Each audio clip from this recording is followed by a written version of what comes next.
What's up, swimmers and swammers? I'm Garrett McCaffrey, and today I'm joined by Masters World Record holder and overall swimming enthusiast David Guthrie to talk about Michael Phelps's post-swimming career project, the Haney Project on the Golf Channel. And first of all, David, thank you so much for making the time and joining me.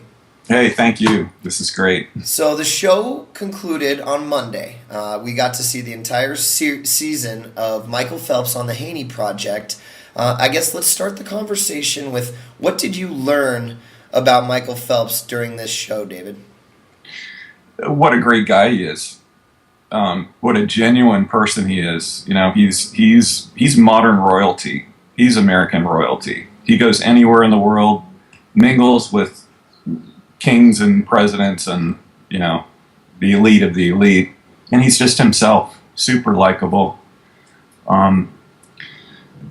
He just really has it together. I was surprised at how he's operating at that level in such a down-to-earth way. He's just very comfortable in his own skin. That's apparent. Yeah. It surprised me. If we'll start off with things that kind of surprised you through the season, and you already pointed out a great one with how down-to-earth he was, but it surprised me that we got to see that. His guard is sometimes up. Especially at swim meets, he's always keeping his goal times close to the chest. He's always making sure that he's saying the right thing. He's very careful not to say anything wrong. And in this show, he didn't really seem to be operating in that manner. He seemed to be open. One of the things that kind of disappointed me, but I loved it at the same time, is he was swearing. He was showing obvious disappointment. But I thought that it was really cool to see him with his guard down throughout the season. Yeah, I mean, golf is super frustrating, but he wasn't a brat. He never acted entitled, or he did show some frustration, but it was never over the top in any way. I mean, everybody around him was just completely laughing about it. Haney gets it completely. He even criticized that his tantrum wasn't even a good tantrum. It's like. But yeah, anybody in that position is going to be super frustrated. And I think for as competitive as he is, he's handled that really, really well. Yeah. I don't disagree at all. I'm just trying to go through the things that we learned, the things that impressed. One of the things that I was impressed with was the coach-athlete relationship. He made it clear early on that it was a different relationship than the one that he had with Bob, a little bit more positive at times. But it was fun to watch that interaction and how he reacted to the different criticisms and how he adjusted to the critiques. It was fascinating to watch what I think was a glimpse into the type of athlete I'm sure he was in the pool, but we never really got that day in, day out view of what he was like in the pool. At least most of us didn't. And this was a chance to really see him operate like an athlete, and I think being able to see that coach-swimmer relationship or coach-athlete relationship was pretty telling of the type of athlete and the career that he had. Yeah, absolutely. I mean, to go back to one of your earlier points about him holding his cards close to the vest, I think he still was doing that in golf. I think he still is. One thing about Michael that he's been clear about is that he sets goals. He has very clear, specific goals, but then they evolve. They always are changing. And I think that was clear through the series on the Haney Project, how that coach relationship, in the beginning, Haney had very low expectations. He was working with raw material, and, Michael wasn't really committed. It was not really clear how much he was going to put into it. And he was really taken by surprise by how much work it was going to be. Like, this is a grind. I mean, he's bleeding, literally. His fingers are bleeding, and, he's suffering. And he just worked his tail off. Something that I don't think he expected going in, but quickly you could see how that relationship to swimming was very evident, that he got it, that this is not going to come fast, it's going to take work, and swimming took an awful lot of work. Yeah. One of the things the points that they made in the show was, everybody wants it fast, it's not going to happen fast, and you made swimming look easy, but that's because of all those years and hours of focused effort. It takes a lot of work to get to the point where it's easy. It was fun at the beginning of the show to watch him struggle, though. It was fun to see him in that state and see him, really have to work for something and make a decision that, I'm going to go for this. And it was refreshing to know that even one of the best athletes in the history of the Olympics and in the history of the world has struggles just like every other person. Yep. He's human, and it was fun to see that side at the beginning of the season. Yeah, it's cool to see how kind of bad he was. But within the first 2 episodes, he hit the best shot ever on the Haney project. Yeah. And Hank went up to Phelps's mom and said, "That's the gold medal for golf right there." I mean, that was just perfect. So you could see glimpses of the potential really early on, and I think that really encouraged Michael to get serious and buckle down, and really see what he could do. What do you think he can do? Where do you think his career could go in golf? I mean, if he continues to work with Hank, or if he takes that commitment that he made halfway through the season of filming the show and continues it after the show, which is the season finale talks a lot about that. This is just the beginning. This is just the first step. Where do you think he could take this sport? I would like to hear what Hank has to say. I don't know anything about golf. I'm a complete, just armchair, observer here. Somewhere though, as a Phelps fan, you gotta think, oh man, maybe he could do it. Maybe he could get. Do it. I mean, doing it would be even being anywhere close to qualifying for a PGA event. You know what I mean? That would be just an unbelievably huge accomplishment. But I just, when you see him and you're just such a fan, and we're both such fans of his, watching him in swimming for this past decade, somewhere in there, David, it's got to be this little hope or this thought that maybe he could really, make it as, I don't know what the make it level would be, but make it in golf. I wouldn't bet against him. I would not bet against him. His stated goals were first to break 90. We know he shot a 72 and beat Michael Jordan at his own charity event. That head-to-head with them, they were in the same pair. I mean, that he just raised his game. Both of these guys, and I don't know how good Michael is, but I know he took golf very seriously, after basketball. It's something he's really proud of. So that, shooting par is pretty amazing. And you can just see, I'm not an educated golfer, but looking at Michael's form, it looks beautiful. He looks like a golfer. There's nothing funny like a Barkley swing or, anything weird about it that gets good results. He looks amazing. Yeah. And what you see through the show is all of the fine tuning, the motor control, the muscle memory that he develops. He's done it in the pool. All of that stuff that he did in the pool was planned. It wasn't just like, oh, he's a wind-up toy. He was born this way. Obviously he was born with gifts. But getting back to the coach relationship, that was a match made in heaven. One of the cool things about this whole series is, like you said, it's letting us see into that world in a way we never have before. It's showing us a lot about swimming in Michael's career in swimming that we never could see before. There's just not much exposure, and they probably kept it all fairly, quiet intentionally. But when you look at, Bowman pulling Michael out of the pool at 11 years old, telling his mom there's something special here. Michael would have been a great swimmer no matter what, most likely. But to be the all-time Olympic champion, no, it took Bowman. I have a new appreciation for that relationship and for the vision. That was calculated. It was planned, Michael's mom says after the 2000 Olympics that he was like, okay, well, he's 15, he's the youngest Olympian, got 4th. What's next? So they planned every single thing. Yeah. You're and executed. It doesn't matter what Bowman does with anybody else. He was the perfect coach for Michael Phelps to have the audacity to plan that career and execute it.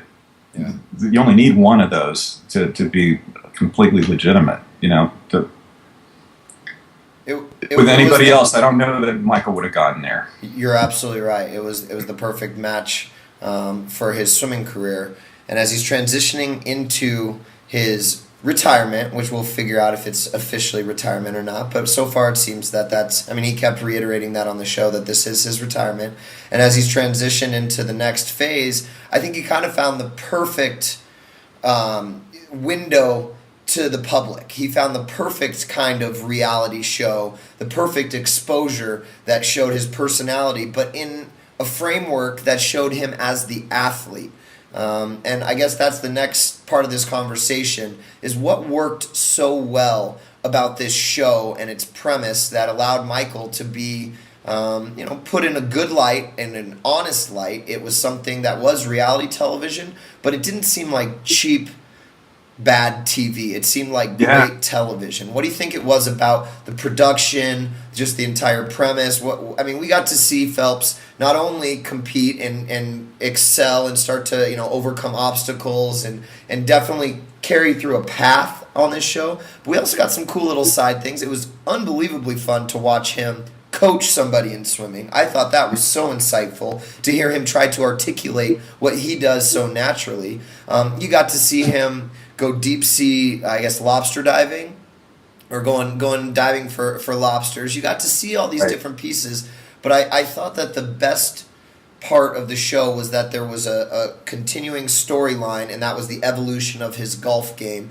and those little side features of him teaching swimming and doing some other things on the side were it was neat accents, but the main storyline is what carried this show and made it something that I think he should be proud of. I think his agent, Peter Carlisle, should be very proud of putting him in that situation. And I think it was the perfect transition into something other than swimming and exposure and kind of feeding his audience what everybody wants, and that's just a little bit more Phelps. Yep. I think golf is an amazing vehicle for that. It's kind of the lubricant for business. It's where deals get done. People operate at a pretty high level on the golf course. It really helps to have a game. So it reaches, into all these elite niches all over the world. And it's becoming, more popular. Golf with Tiger has really become much more accessible and popular than it ever was before. And so Michael, I think, is kind of feeding into that as well. It was a huge thing when he went to China. That was an eye-opener when he just got mobbed. He's so laid back, and he talks like, he's got a normal life. He's got anything but a normal life. Yeah. But I think, to get back to your question, this showed him vulnerable. He was willing, one of the reasons why this show was successful is because he was willing to step up on camera in front of all these people in these tournaments when he had really never even played around after his lessons. He went straight from the driving range to a tournament. It's a super high pressure, an opportunity to be embarrassed. And he's a guy who's, at the top of Mount Olympus. To put himself in that position, it was extraordinary. To expose this process, which was really educational. If you want a template for how to be successful, watch this show. This is how he did it with swimming. And I think it really tells a lot. And that the coach is absolutely an essential part of this. There are a lot of essential pieces, and that's definitely one of them. Have you had a chance to watch Ryan Lochte's reality show at all? Yeah, I saw the first episode. And it's the polar opposite. It's the other end of the extreme in terms of culture.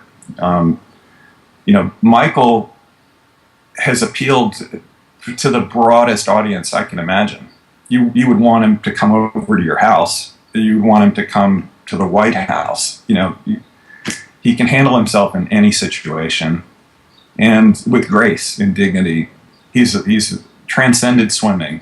This is the Olympics now, in a different level of celebrity. And he is kind of the ultimate ambassador for swimming. Mm-hmm. And there's no question that reflects on the sport to have this guy be who he is. It's a huge gift for the swimming community. Yeah, and it's tough because on the opposite end of the spectrum, like you're saying, we've got Ryan Lochte, who I think it goes back to what I said made the Haney project so successful, is that there was a storyline carrying us through the whole thing. Michael's progression in golf was always at the foundation of every show, and having that to kind of touch back on putting an athlete in an athletic situation, putting him in at least the same arena that made him who he is, and that is an athlete, one of the greatest athletes of all time. Whereas Ryan is really going to just, hey, this is the person. There's not really necessarily any storylines. Every episode it could be, whether he's hitting on girls or whether he's doing, whatever else he's doing. There's nothing to really come back to keep the storyline moving forward. And I think that's where maybe some of the frustration with swim fans comes from with Ryan Lochte's new show, is there just doesn't seem to be a premise. It just seems to be random acts and random thoughts with Ryan Lochte. And it's just, I think it's he's been put in a very tough situation with that show. Maybe, but I think he's created it. That's the direction that he decided to go.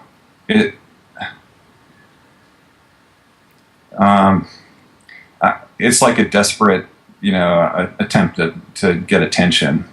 That's the way it comes off to me, rather than just being authentic. And I think I really like what I know about Ryan as a person, and as an athlete, he's phenomenal. Seems like a really nice guy, but he doesn't seem to trust that just being his authentic self is enough, and trying to tap into it gets a little Jerry Springer, and it just isn't going to get you invited to the White House.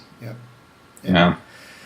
Who else do you think in the swimming community would be worthy? Who else has that authentic personality that might be something that the mass audience would kind of gather around and would watch? I mean, Ryan's teammate at Florida, Elizabeth Beisel, is one of the most bubbly personalities I can think of. I think she would be pretty interesting to watch in some form of reality television. Anyone else come to mind, David? Tyler Clary. Maybe it's because I just saw Mel's piece on him today, but yeah, what an interesting guy. Totally. Really got some cool stuff going on. He's always been pretty cerebral. There's a lot of grist for the mill there. I think, the swimming part, the history there, how he overcame so much to be Olympic champion and racing cars. It's all interesting stuff. So, and he's good on camera. I think he would be great. What's cool about the Phelps thing is I love the show. I really enjoy watching it. It's just a neat thing. I think that would be the same with Tyler. It would just be an interesting show to watch with substance. Yep.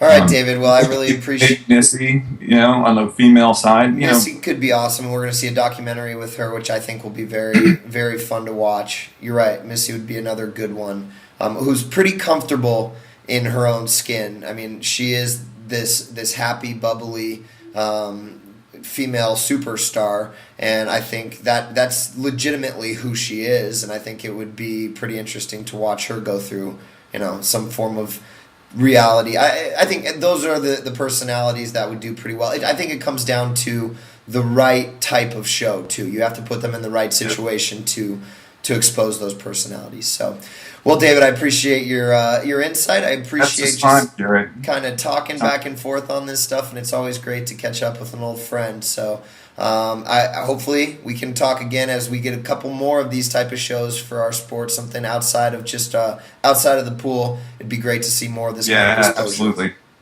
Cool. Thank you, David. Take care. Thanks.